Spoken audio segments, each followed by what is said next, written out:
Il existe des lois qui punissent, visibles à tous, rapides et sévères. Et puis, il en existe d'autres, discrètes, silencieuses, qui observent sans bruit. Et parfois, ce silence dit bien plus que n'importe quel décret. Si ce que vous entendez vous interpelle, laissez un like pour soutenir ce type d'analyse, partagez cette vidéo avec ceux qui réfléchissent encore à ces questions, et dites-moi en commentaire simplement, la nationalité, c'est quoi pour toi? Votre avis compte vraiment. Il y a des textes qui glissent presque inaperçus, des lignes écrites dans des bureaux, signées par des mains que personne ne voit vraiment. On les appelle décrets, circulaires, ou simplement des mots couchés sur du papier. Mais parfois, ces mots ne crient pas, ils murmurent. Et dans ce murmure, il y a quelque chose qui dérange, quelque chose que l'on sent avant même de pouvoir le nommer. Le silence qui accompagne ces mots est lourd, dense, comme si chaque phrase contenait un écho invisible. Un écho qui ne résonne pas immédiatement dans les rues, mais qui s'installe doucement dans l'air, dans les pensées, dans les gestes que l'on croit anodins. On sent qu'il change la manière de se tenir, de parler, de regarder autour de soi. Il ne frappe pas, il questionne. Il ne juge pas, il observe. Et pourtant, il impose une présence presque tangible, comme un souffle que l'on ne peut chasser. On imagine le papier posé sur un bureau, fermé par un sceau, entouré de dossiers et de regards attentifs. Personne ne crie, personne ne tape du poing, et pourtant, chacun sent que ce texte peut tout bouleverser. On se demande ce qu'il contient exactement. Mais ce n'est pas encore le moment de le savoir. Le malaise est subtil, un frisson qui passe sur la nuque, une tension silencieuse que seuls ceux qui écoutent vraiment peuvent percevoir. Et dans ce murmure, l'esprit s'éveille. On commence à poser des questions sans réponse immédiate. On se demande ce que signifie vraiment être vu, être reconnu ou être oublié dans l'ombre de ces lignes écrites, à l'abri des regards. Le texte n'est pas encore dévoilé, mais son empreinte se fait sentir, douce, presque invisible, et pourtant impossible à ignorer. Le texte que nous examinons aujourd'hui est présenté sous la forme d'un projet légal précis, détaillant les conditions et les procédures relatives à la nationalité. Chaque ligne, chaque alinéa a été rédigé dans le cadre d'un processus administratif strict avec des références à des articles existants et des normes juridiques en vigueur. L'intention affichée est celle de l'organisation, de la clarté et de la conformité avec le droit national. Selon les dispositions prévues, la déchéance de la nationalité peut intervenir dans des cas bien définis. Il s'agit des personnes qui, par leurs actes à l'étranger ou sur le territoire national, portent atteinte aux intérêts fondamentaux de l'État, à son unité ou à sa sécurité. Le texte précise que ces actes doivent être établis par des preuves documentées et vérifiées, et que la procédure ne peut commencer qu'après un constat formel des faits concernés. Le cadre de cette procédure est détaillé. Une notification est adressée à l'intéressé, lui laissant un délai pour présenter ses observations. Ce délai est déterminé, limité dans le temps et mentionné explicitement dans le texte, garantissant que chaque étape suit un ordre précis et que la personne concernée a la possibilité de répondre avant toute décision finale. Les autorités compétentes sont clairement désignées et le texte précise leur rôle exact dans l'examen et la validation de chaque dossier. Le texte prévoit également des distinctions entre nationalité d'origine et nationalité acquise, avec des conditions spécifiques à chacune. L'intention du législateur est de traiter chaque situation avec des critères identiques et objectifs, sans distinction subjective. Les actions qui peuvent entraîner une déchéance incluent, de manière détaillée, toute participation continue à des organisations étrangères ou toute manifestation d'allégeance qui compromettrait les intérêts de l'État. Chaque étape est encadrée par un formalisme administratif strict. Les notifications, les délais, les validations et les procédures de recours sont tous définis avec précision. Le texte ne laisse place à aucune interprétation personnelle. Il vise la conformité juridique et l'exactitude procédurale. L'objectif est de créer un mécanisme clair, traçable et réversible dans lequel chaque décision peut être vérifiée et justifiée par des documents et des preuves tangibles. Cette approche analytique, structurée et sans émotion, vise à présenter le texte tel qu'il est en tant qu'instrument légal. L'attention est portée sur les faits, sur les procédures et sur la logique interne du texte, sans jugement ni commentaire sur sa pertinence ou son impact. Le spectateur reçoit ainsi une information complète et objective, permettant de comprendre le cadre légal avant d'aborder les implications, les interprétations ou les effets sociaux et humains qui suivront dans les parties suivantes. Au-delà des mots couchés sur le papier, il existe des espaces silencieux, des zones que la loi ne définit pas et que le texte lui-même ne peut atteindre. Ces espaces touchent à ce que signifie réellement appartenir à un pays, à une identité, à une nation. Qu'est-ce qui nous rend réellement citoyens?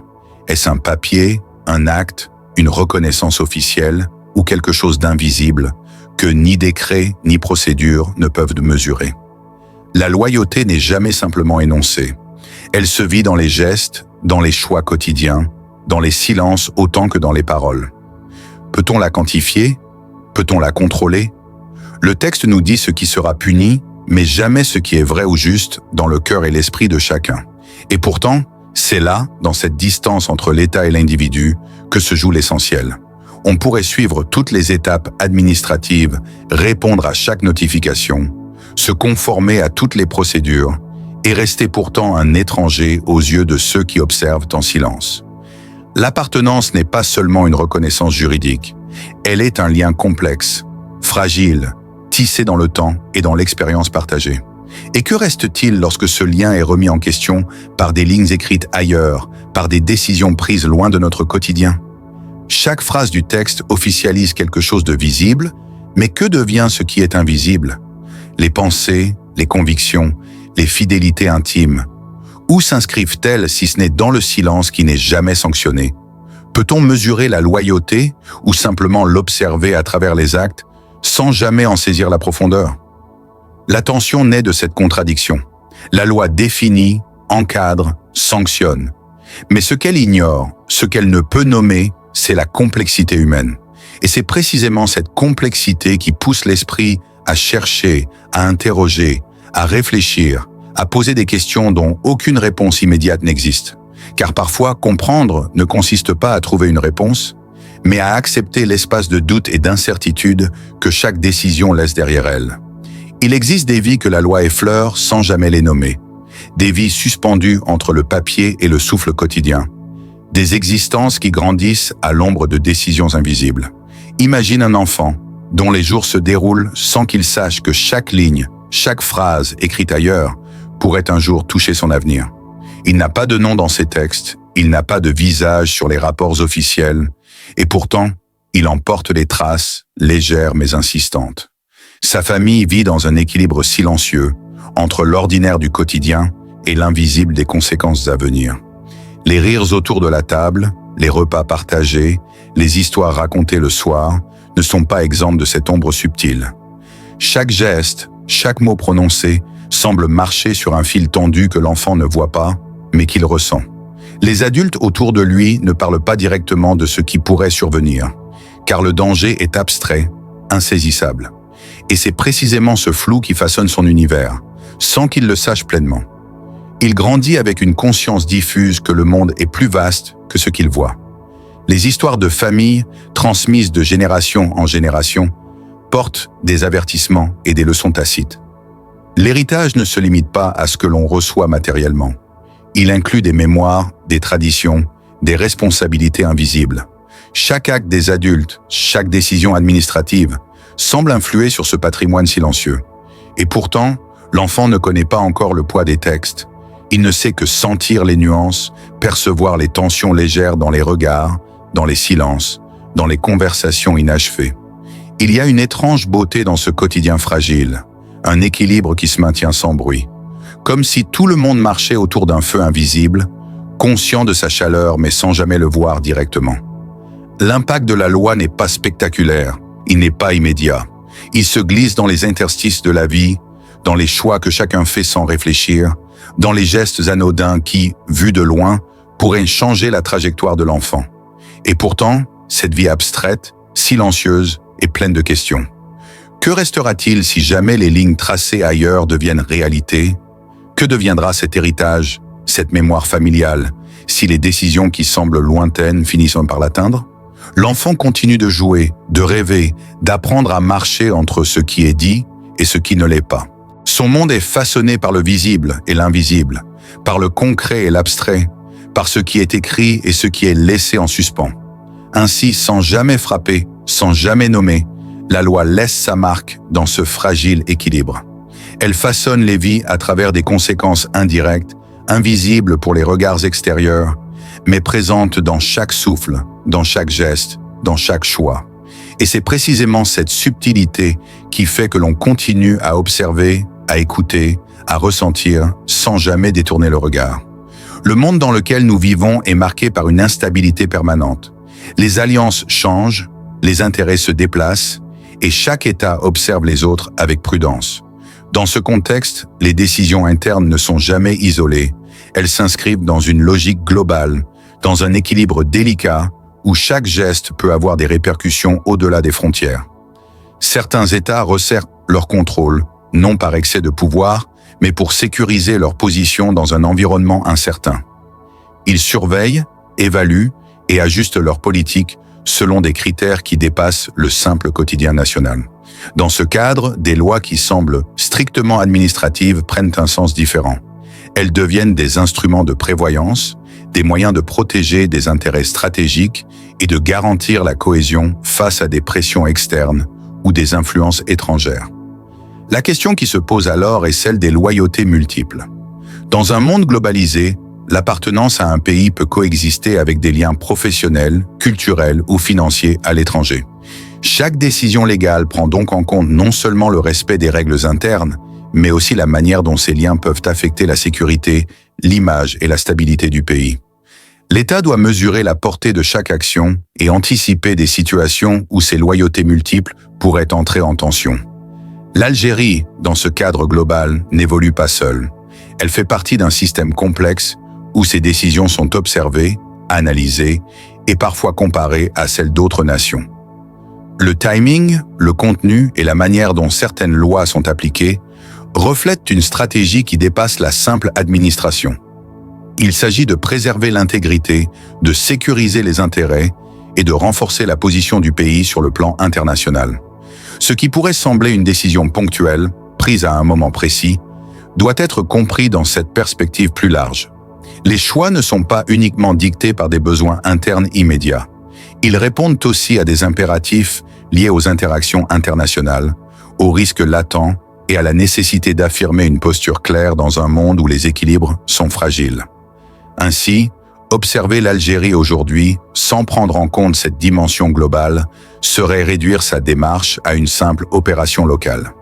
Comprendre le pourquoi maintenant, c'est accepter de voir l'État comme un acteur stratégique, confronté à un environnement mondial instable, et chaque décision comme un mouvement dans un échiquier complexe où chaque pièce a sa fonction et chaque geste son poids.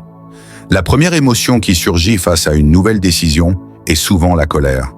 Elle est rapide, intense, immédiate, mais c'est justement cette rapidité qui en fait un piège. Réagir avant de comprendre ne permet pas d'analyser les implications, de peser les conséquences ou de saisir les subtilités qui se cachent derrière chaque mot. La colère simplifie le complexe et transforme l'incertain en certitude apparente, alors que la réalité est toujours plus nuancée. À l'inverse, l'adhésion aveugle, ce consentement sans réflexion, est tout aussi risqué. Applaudir immédiatement une mesure, l'accepter sans questionner son contexte ou sa logique, revient à céder sa pensée à l'évidence du moment. Ni la colère, ni l'adhésion instantanée ne permettent de saisir l'ensemble du tableau. La valeur de l'analyse n'est pas dans l'émotion, mais dans la patience, dans l'attention portée aux détails et aux interactions qui échappent à un jugement précipité. Penser lentement, observer calmement, poser des questions, comparer les situations, évaluer les effets à court et long terme. Voilà ce que permet d'éviter les écueils d'une réaction immédiate. Cela ne signifie pas rester passif, ni ignorer les enjeux, mais adopter une posture de réflexion où chaque opinion est construite, argumentée et consciente des complexités.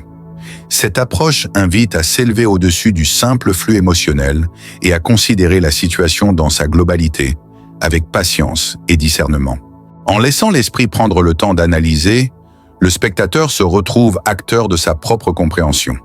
Il mesure les nuances, identifie les paradoxes et perçoit les implications invisibles au regard précipité. C'est cette lenteur, cette attention réfléchie, qui transforme l'information en connaissance et l'observation en intelligence. Ainsi, ni l'indignation spontanée, ni l'approbation immédiate ne suffisent. La véritable perception naît dans l'espace entre ces deux extrêmes, là où le spectateur choisit de suspendre le jugement, d'évaluer calmement et de construire son opinion sur une base réfléchie. Et c'est précisément cette capacité à penser lentement qui renforce la compréhension et enrichit l'expérience de visionnage, en donnant à chaque détail sa juste importance. Si un jour toutes les décisions, tous les textes, tous les papiers qui régissent nos vies disparaissaient, si le silence devenait plus fort que les mots écrits, que resterait-il vraiment? Resterait-il l'appartenance, la mémoire, les liens invisibles tissés au fil des jours, ou ne resterait-il que l'ombre de ce que nous croyons connaître?